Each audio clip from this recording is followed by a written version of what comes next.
नमस्ते दोस्तों। Indian government जो है वो बहुत सारी वेलफेयर रिलेटेड स्कीम लेके आती है फॉर अनऑर्गेनाइज्ड सेक्टर के जो वर्कर्स और लेबर्स होते हैं उनके लिए, बट लेक ऑफ अवेयरनेस की वजह से उन तक ये जो स्कीम की इंफॉर्मेशन है वो नहीं पहुंच पाती है। इसकी वजह से गवर्नमेंट ने डिसाइड किया है कि उनके लिए ई श्रम निकाले, जिसको बोलते हैं यूएएन कार्ड निकाले, ताकि गवर्नमेंट के पास भी वो डेटाबेस मिल सके और एक यूनिक जो आइडेंटिफिकेशन नंबर है उसके थ्रू जो लेबर है वो ये बेनिफिट्स ले सके। सो इसकी वजह से ये श्रम कार्ड निकला है दोस्तों। और श्रम कार्ड क्या होता है, ये अनऑर्गेनाइज्ड सेक्टर के लेबर्स मतलब कौन से कैटेगरी के होंगे, उसकी डिटेल्स, डॉक्यूमेंट्स और ऑनलाइन प्रोसेस कैसे रहेगी, और इसके साथ साथ में कितनी फीस वगैरह पे करनी है, फीस है या नहीं है, ये सारी चीजें हम आज के वीडियो में देखेंगे दोस्तों। सो आइए शुरू करते हैं हमारा आज का वीडियो। मैं हूं आपकी दोस्त दिया एंड आप देख रहे हैं अकाउंटिंग सॉल्यूशंस फॉर यू। दोस्तों, अनऑर्गेनाइज सेक्टर मतलब कि वो लेबर और वर्कर जो कोई कंपनी में काम नहीं करते हैं, जिनका पीएफ ईएसआईसी नहीं डिडक्ट होता है, जो जिनको लीव नहीं मिलती है, मेडिकल के बेनिफिट्स नहीं मिलते हैं, जैसे कि बार्बर है, कारपेंटर है, फ्रूट्स और वेजिटेबल के वेंडर्स है, फार्मर है, ये सभी लोग अनऑर्गेनाइज सेक्टर में कंसिडर किए जाते हैं दोस्तों। तो ये सभी लोग ई श्रम कार्ड निकाल सकते हो। यहाँ पे आप स्क्रीन में देख सकते हो बहुत सारे लोग जो है वो इसमें कंसिडर होंगे, और इसकी जो लिस्ट है वो मैं आपको डिस्क्रिप्शन में दे दूंगी। आप एक बार चेक कर लीजिए कि आप कौन से कैटेगरी में आते हो और आपको ये बेनिफिट मिलेगा या नहीं मिलेगा। अभी हम देखते हैं कि ई श्रम कार्ड के बेनिफिट्स क्या है, क्यों हम लोगों को ई श्रम कार्ड लेना चाहिए दोस्तों। सो गवर्नमेंट जो है वो लेबर और वर्कर्स को फिनेंशियली सपोर्ट करना चाहती है, उनके लिए जॉब अपॉर्चुनिटी निकालना चाहती है, साथ साथ में वो ट्रैक रखना चाहती है कि कितने जो वर्कर्स और लेबर्स है वो माइग्रेंट है, जैसे कि एक स्टेट में से दूसरे स्टेट में वर्क कर रहे हैं, उनको रिकॉर्ड रखना है। साथ साथ में सोशल सिक्योरिटी स्कीम्स जो रहती है उनको इसमें कवर करना चाहती है, और ज़्यादा से ज़्यादा लोग जो है वो इसका बेनिफिट ले सके। इसकी वजह से ये यूएएन कार्ड निकला है दोस्तों। सो डेफिनेटली मैं बोलूँगी, सजेस्ट करूँगी कि आप लोग अगर ये मैंने आपको बताया वो कैटेगरी में आते हो तो डेफिनेटली ये ई श्रम कार्ड निकालिए। और ई श्रम कार्ड जो है वो फ्री में निकलता है। ये रजिस्ट्रेशन प्रोसेस करने के बाद आप तुरंत ही ई श्रम कार्ड निकाल पाओगे। अभी हम देखते हैं दोस्तों कि डॉक्यूमेंट्स कौन से लगेंगे।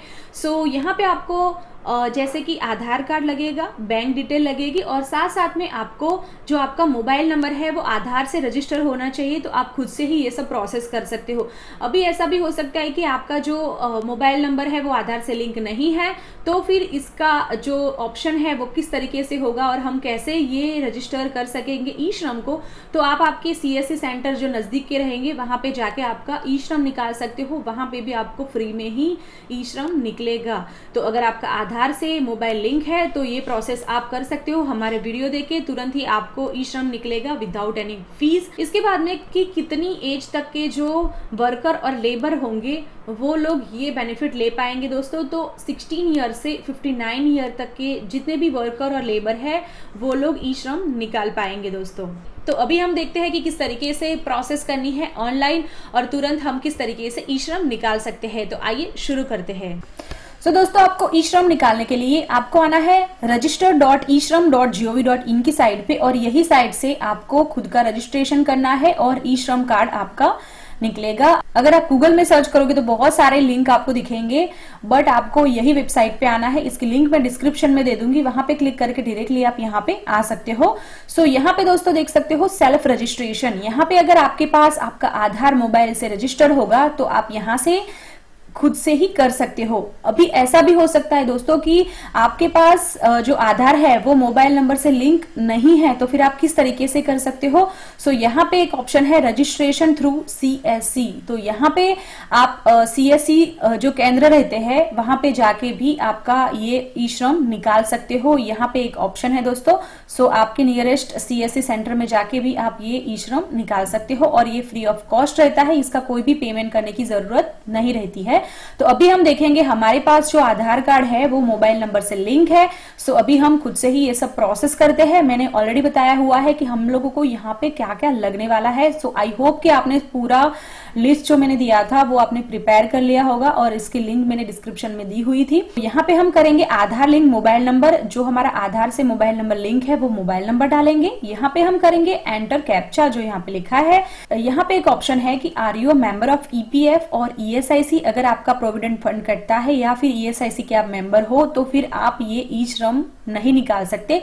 अगर मान लो आपने यहाँ पे यस कर लिया तो यहाँ पे आपको नोट दिखाएगा कि you are not eligible for registration as you are a member of EPF और ईएसआईसी। सो यहाँ पे आपका जो ई श्रम है वो नहीं निकाल सकते अगर आप पीएफ और ईएसआईसी में रजिस्टर्ड हो, तो इसका बेनिफिट नहीं ले सकते। अगर बाय चांस आपने यहाँ पे नो भी कर लिया, ठीक है, और आपने बना भी लिया बट इसका बेनिफिट आप नहीं ले पाओगे। सो यहाँ पे हम मोबाइल नंबर कैप्चा डाल के सेंड ओटीपी करते हैं। सो आपके आधार लिंक मोबाइल नंबर पे ओटीपी आया होगा, वो ओटीपी डाल के सबमिट करना है। सबमिट करने के बाद यहाँ पे आपको आपका आधार नंबर डालना है, यहाँ पे आई एग्री पे क्लिक करना है और सबमिट करना है। जैसे ही सबमिट करोगे तो यहाँ पे आपको इन्फॉर्मेशन दिखेगी, आपकी पर्सनल इन्फॉर्मेशन, और ये जो टैब है 1 बाय 1 हमें फिल करने हैं और ये जो रेड मार्क है वो आपको कंपलसरी फिल करने हैं, मैंडेटरी डिटेल्स है ये।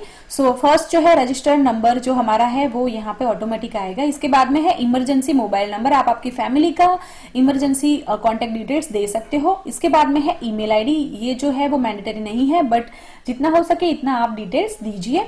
यहाँ पे आप आपकी पर्सनल ईमेल आईडी दे दीजिए प्रॉपर। मैरिटल स्टेटस आपको यहाँ से सिलेक्ट करना है, मैरिड हो अनमैरिड हो जो भी है वो आपको यहाँ पे लिखना है। इसके बाद में फादर नेम और हस्बैंड नेम आपको देना है। यहाँ पे आपको सिलेक्ट करना है, हस्बैंड नेम है तो यहाँ पे हस्बैंड का नेम क्या है, अगर फादर सिलेक्ट किया तो आपका फादर का नेम है वो देना है। इसके बाद में है आपको यहाँ पे सोशल कैटेगरी। सोशल कैटेगरी आप एससी में, एसटी में, ओबीसी, जनरल किस में आते हो वो आपको यहाँ पे देना है। इसके बाद में ब्लड ग्रुप आप दे सकते हो, जो भी आपका ब्लड ग्रुप है वो, ये कंपलसरी नहीं है। इसके बाद में यहाँ पे आपको देना है कि आप फिजिकली डिसेबल्ड हो, यस और नो का ऑप्शन यहाँ पे आपको देना है। तो हमारे केस में हम फिजिकली डिसेबल नहीं है तो हम यहाँ पे करेंगे नो। यहाँ पे आपको देना है would you like to fill nominee details, क्या आपको देना है नॉमिनी का डिटेल्स, नो या यस। अगर आपने यस किया सो आपको यहाँ पे ऑप्शन आएगा जिनको नॉमिनी देना है तो उनका name, date of birth, gender और रिलेशनशिप आपको यहाँ से सिलेक्ट करना होगा। तो यहाँ पे आपको ये जो पूरा ऑप्शन है वो फिल करना है और इसके बाद में करना है सेव एंड कंटिन्यू। जैसे ही हम सबमिट करेंगे दोस्तों तो यहाँ पे पर्सनल इन्फॉर्मेशन हमारी फिल हो गई है और यहाँ पे एड्रेस के टैब में हमारी डिटेल्स अभी हमें फिल करनी है। सो यहाँ पे हमें देना है रेसिडेंशियल डिटेल्स, यहाँ पे होम स्टेट, यहाँ पे आप कहाँ से हो वो आपको देना है। इसके बाद में है current address, house number, locality, state, district, ये प्रॉपर आपको यहाँ पे देना है। पिन कोड, ये सभी डिटेल्स जो है वो मैंडेटरी है दोस्तों, तो आप प्रॉपर आपका जो एड्रेस है वो दीजिए।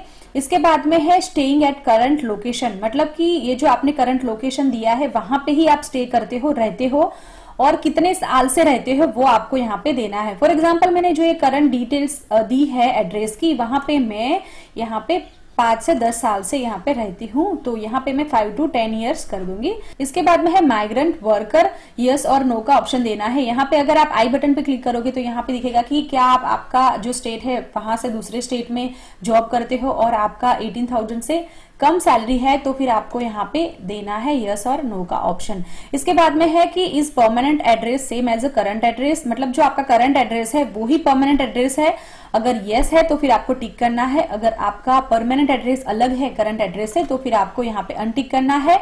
और जैसे आपने करंट डिटेल्स यहाँ पे दी है एड्रेस की, सेम वे आपको यहाँ पे परमानेंट एड्रेस देना है।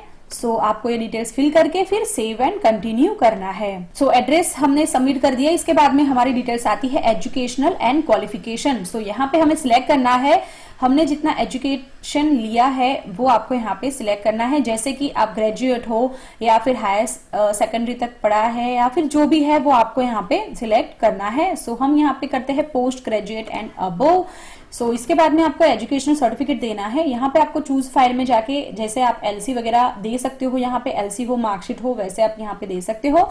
सो यहाँ पे हम चूज फाइल में करके फिर इसको सबमिट करेंगे। इसके बाद में मंथली इनकम स्लैब, यहाँ पे हम देखेंगे कि आपकी सैलरी कितनी है, मंथली सैलरी है, ईयरली नहीं है यहाँ पे। सो 10,000 एंड बिलो है, 10,000 1 से 15,000 है, 15,000 से 18,000 है, या फिर 21,000 से ज्यादा है, तो वो आपको यहाँ पे सिलेक्ट करना है।